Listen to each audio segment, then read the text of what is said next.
Alright mga kapatid, ayon dito sa balita ay isinailalim sa high alert ang Palawan at Basilan mga tol dahil sa posibleng pagbagsak ng debris mula sa Long March A8A rocket ng China na nilaunch kaninang umaga mga kapatid. So ang China ay nag-launch ng kanilang rocket at yung mga debris nun mga tol ay posibleng bumagsak sa Palawan at Basilan. Ako po, tayo pa yung madadamay mga kapatid sa kanilang mga pinapakawalang mga rocket. So ito ay isa sa mga balitang ating panonoorin ngayon. At mula naman mamaya rito mga kapatid sa UNTV News ay nakabantay ang ating mga otoridad sa presensya ng barko ng China mga tol na pumasok sa ating karagatan. Mamaya talakayin din natin yan mga kapatid. Pero bago natin to simulan, huwag mong kalimutan mag-subscribe. Click mo na rin ang notification bell para ma-notify ka pag may mga bago tayong reaction video tulad nito. Itong unang balitang panonoorin natin ay mula sa Net25 mga kapatid. Samahan ninyo ako at huwag na natin patagalin pa. Panoorin na natin to. Samantala, sinailalim sa high alert ang mga lalawigan ng Palawan at Basilan dahil sa inaasahang pagbagsak ng rocket debris ng China. Sana wag bumagsak sa kalupaan, Okay lang sana kung karagatan. At kung sa dagat man babagsak mga kapatid, sana walang mga bangka, barko na mabagsakan mga tol, Kasi delikado rin to. Sa abiso na inilabas ng Office of Civil Defense o OCD, bandang alas 9:22 hanggang alas 10:15 kaninang umaga, nilaunch ang Long March 8A rocket mula sa Hainan, China. Kabilang sa matinukoy na drop zone ng OCD ay malapit sa Rosal Reef sa West Philippine Sea. So yun, sa Rosal Reef, okay? Malapit sa Puerto Princesa sa Palawan at malapit sa Haji Mutamad sa Basilan. So ngayon, syempre, pag nakarinig ka ng mga ganyang balita o naka-high alert tayo, ingat-ingat tayo dahil dito posibleng bumagsak ang mga debris. Syempre, ikaw mga kapatid, kakabahan ka rin lalo na kung ang bahay mo barong-barong lang, di ba? Kahit nasa loob ka ng bahay mo, pwede kang mapahamak dyan, mga tol. Pero tulad nga ng sinabi natin mga kapatid, ito yung mga may posibilidad lang pero hindi naman sinabing sigurado na. Pero pinag-iingat pa rin itong mga lugar na posibleng bagsakan ng rocket debris nitong China. At kaugnay po nito, Kahit sa mga rocket debris lang nila, paano pa rin talaga, pasaway pa rin. natasa na ng NDRRMC ang mga kaukulang ahensya ng gobyerno na magpatupad ng Notice to Mariners at Coastal Navigation Warnings. Diba? Kahit sa mga ganito mga simpleng bagay, mga kapatid, pa rin, problema pa rin ang dulot. No? Grabe, At sa ibang balita, mga kapatid, eto na nga, PCG nakabantay, sa malaking barko ng China na dumaan sa tubig ng Philippines. So, ng Pilipinas, mga kapatid, mula pa rin to sa Net25. Panoorin natin tong balitang to. Philippine Coast Guard mahigpit na nakabantay sa malaking fisheries research vessel ng China na dumaan sa archipelagic waters ng Pilipinas. Makibalita tayo kay Mads Villar Moratilio. Mads. Yes, Reg, kasama na rin sa binabantayan ngayon ng BRP Cabra ng Philippine Coast Guard ang isa sa pinakamalaking fisheries research vessel ng China na una nang dumaan sa Sulusi sa pagitan ng Palawan at Visayas Region. Sa impormasyong ibinahagi ni Commander J. Tariel ang tagapagsalita ng PCG sa issue ng West Philippine Sea, kinumpronta sa pamamagitan ng radio challenge ng BRP Cabra ang Lanhay 101 na namataan sa layong 25 nautical miles ng Pangasinan. Kung tutuusin mga tol, napakalayo ng China sa atin, At napakalawak nitong dagat na yan, South China Sea, napakalawak niyan. Pero biruin mo na kahit na ang layo-layo nila sa atin, number one problema natin sila pagdating dito sa karagatan. Ang layo ng nararating ng mga barko nila, biruin mo umaabot hanggang dito sa coastal area natin, archipelagic water natin, mga tol, umaabot yung mga barko nila. Research vessel pa, ha? Iginiit ng PCG na paglabag sa UNCLOS 2016 Arbitral Award at Philippine Maritime Zones Act ang pananatili ng barko ng China sa loob ng exclusive economic zone ng Pilipinas. Wala na, sawang-sawa na tayo sa mga ganong balita, mga tol. Paglabag sa UNCLOS, paglabag sa arbitral ruling, wala . Paulit-ulit na nga lang mga tol na nilalabag ng China yung ating Maritime Archipelagic Zone Act, mga tol, mga ganyan.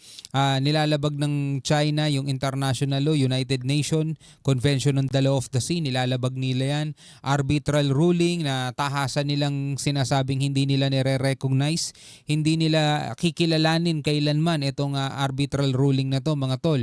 Diba? Paulit-ulit mga tol. Naghihintay na nga lang tayo na merong isang kung anumang meron mga kapatid na tutuligsa talaga at babatikos talaga sa kanila ng matindi. Yung tipong magpapataw sa kanila ng mabigat na parusa para tigilan na nila itong mga ganito mga bagay.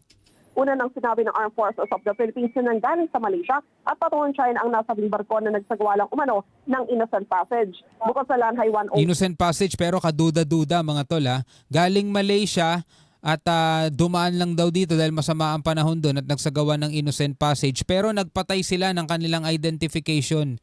Mga tol, ba't nila gagawin yun?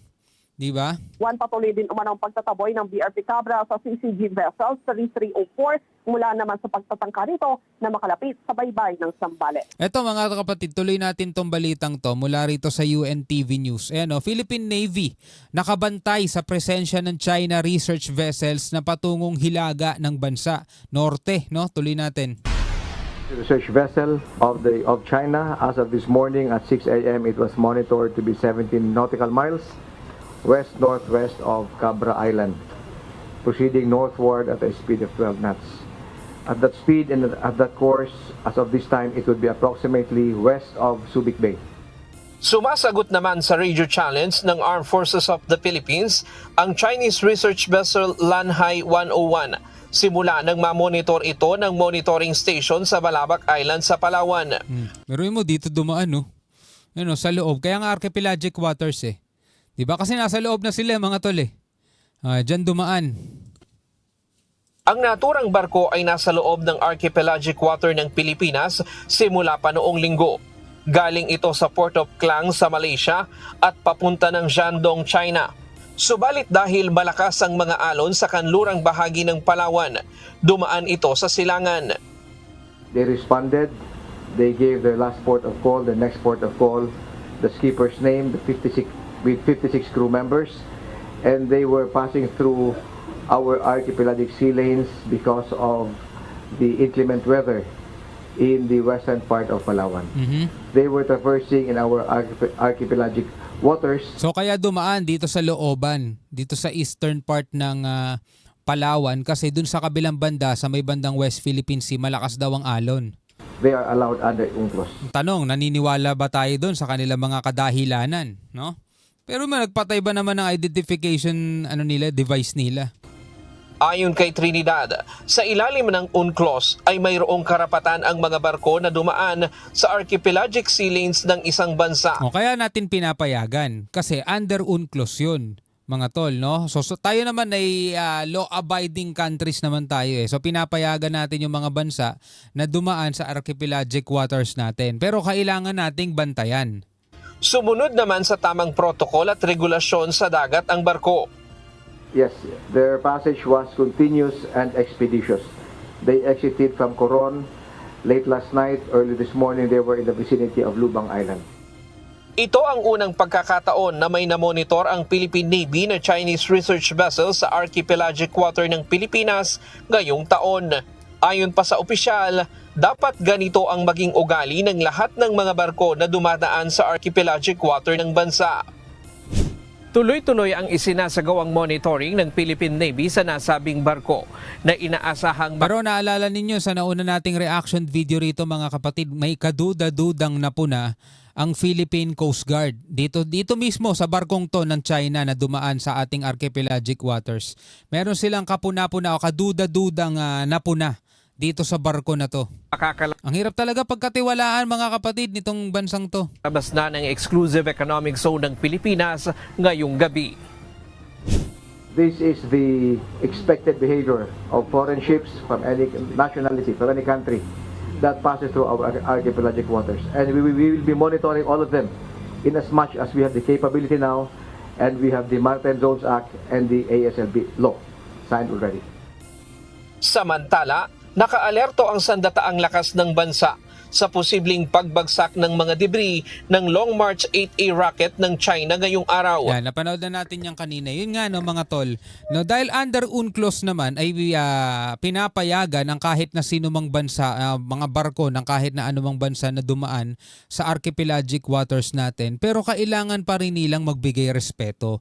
Kapag na-radio challenge sila, dapat sumagot sila ng maayos, mga tol. So sabing ganon ni Trinidad, yung nagsasalita kanina, okay naman daw, naayon naman daw sa protocol at procedure etong barko ng China na dumaan sa ating archipelagic waters. Pero doon sa nauna nating pinanood mga kapatid, merong kapuna-puna o kaduda-dudang napansin o napuna etong ating mga Philippine Coast Guard dito mismo sa research vessels ng China na dumaan sa archipelagic waters natin. At isa pa, ito pang balitang to na pinag-iingat ngayon ang tawag dito.